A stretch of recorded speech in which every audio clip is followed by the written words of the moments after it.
ہم جیلوں میں بند تھے، چیف جسٹس صاحبان جو تھے اس دور کے، انہیں ہماری شکلیں پسند نہیں تھی، اس دور کی ایجنسیوں کو ہم ٹھیک نہیں لگتے تھے، اس وقت کی اسٹیبلشمنٹ نے ہمیں جیل میں ڈالا ہوا تھا، اور یہ ایک شیطانی اطاعت تھا، اس سے کم میں اسے کچھ نہیں کہہ سکتا۔ کیا پاکستان کا آئین چاروں فیڈریٹنگ یونٹس کو اکٹھے کر کے ایک ریاست نہیں تشکیل دیتا؟ وہ یہ نہیں بتاتا آپ کو؟ اور اگر آپ پنجاب میں الیکشن کروائیں، اجلت بڑی ہے پنجاب میں الیکشن کی، بڑی جلدی ہے، ایون کے پی میں بھی ویسے الیکشن کی جلدی نہیں ہے جیسے پنجاب میں جلدی پڑی ہوئی ہے کہ کسی طریقے سے یہ واپس آ جائے، یہ بہروپیہ کسی طریقے سے واپس آ جائے۔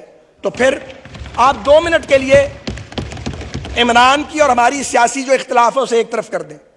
جب ہم گیلانی صاحب کی کیبنٹ سے اس سے پہلے کی بات ہے، انہی دنوں کی بات ہے جب یہ ججز بحالی تحریک چلی، آپ پیپلز پارٹی کے دوست ہمیں کہتے رہ گئے کہ تھوڑا انتظار کرو، لیکن ہم عدلیہ کی غیر جانبداری اور آزادی کے رومانس میں یا رومان میں بہت آگے نکل گئے۔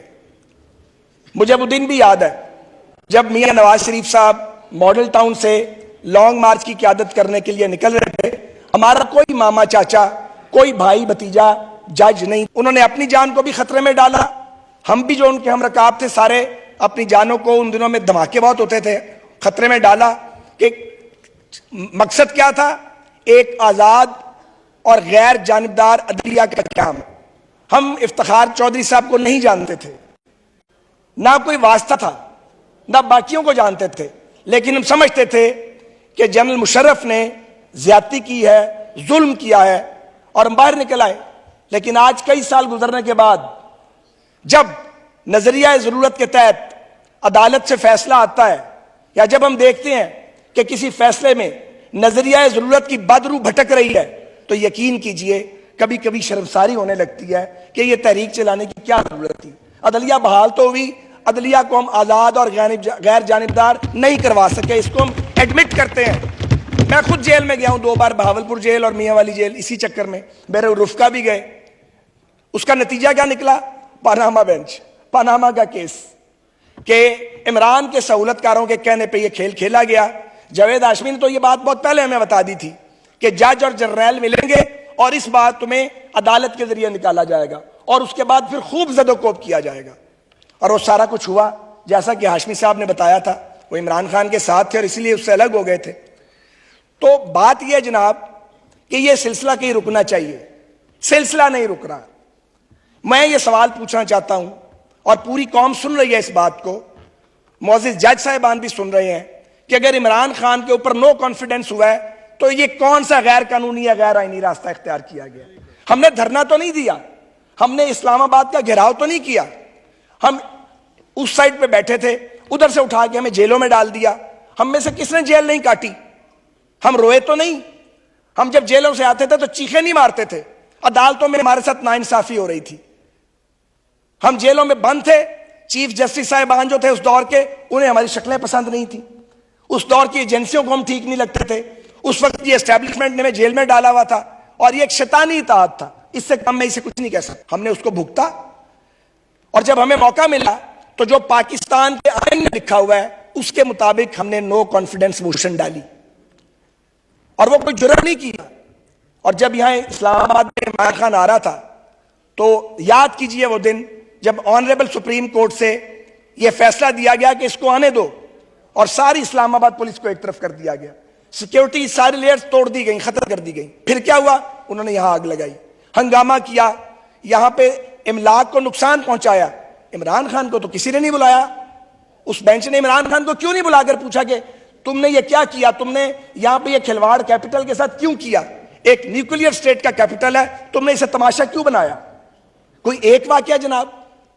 اور آج جو فیصلہ آیا ہے، اس خرابی کی بنیاد میں بلا خوف تردید یہ کہنا چاہتا ہوں، اس کی بنیاد وہ غیر منصفانہ، غیر قانونی اور غیر آئینی فیصلہ ہے جو پنجاب اسمبلی کے 25 اراکین کو ڈسکوالیفائی کیا گیا۔ وہ اس خرابی کی بنیاد ہے کہ تمہارے ووٹ بھی نہیں گنے جائیں گے اور تمہیں ڈسکوالیفائی بھی کیا جائے گا، گویا جرم نہیں کیا مگر تمہیں ڈسکوالیفائی کر دیا گیا۔ ہم چل پڑے پاکستان کو ڈیفالٹ سے بچانے کے لیے، ہم نے عمران خان کے گناہوں کا چھاپا اپنے سر پہ اٹھا لیا.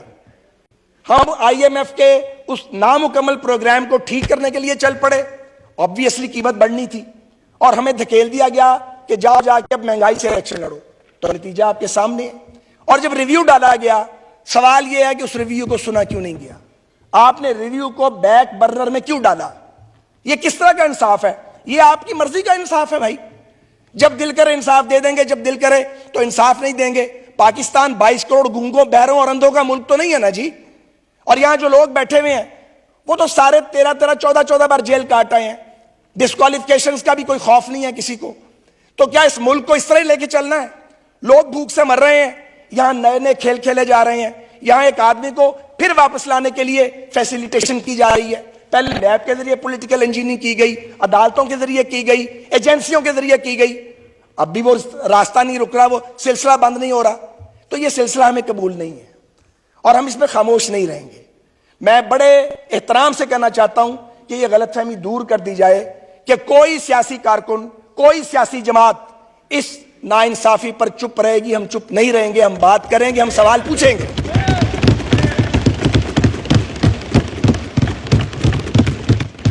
اب گزارش یہ ہے, ایک افسوسناک صورتحال سامنے آ گئی ہے.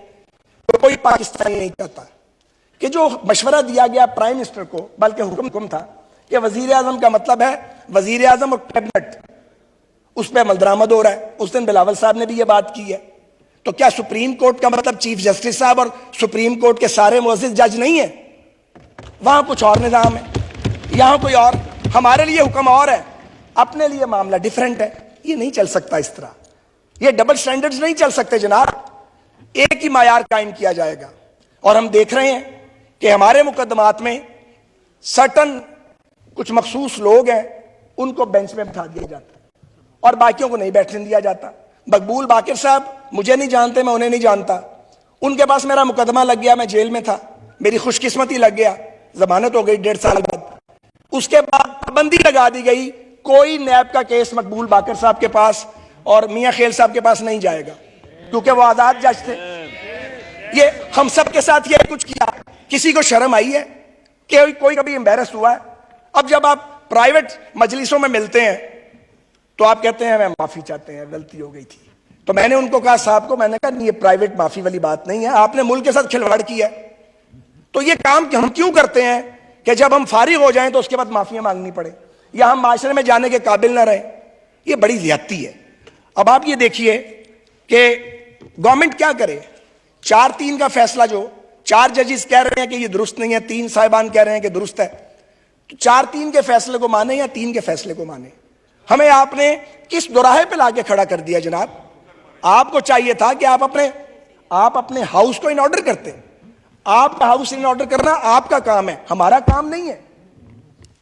اب یہ کہا جا رہا ہے کہ جی آپ پنجاب میں الیکشن کرائیں. میں اس کے سیاسی پہلو پہ بات کرنا چاہتا ہوں.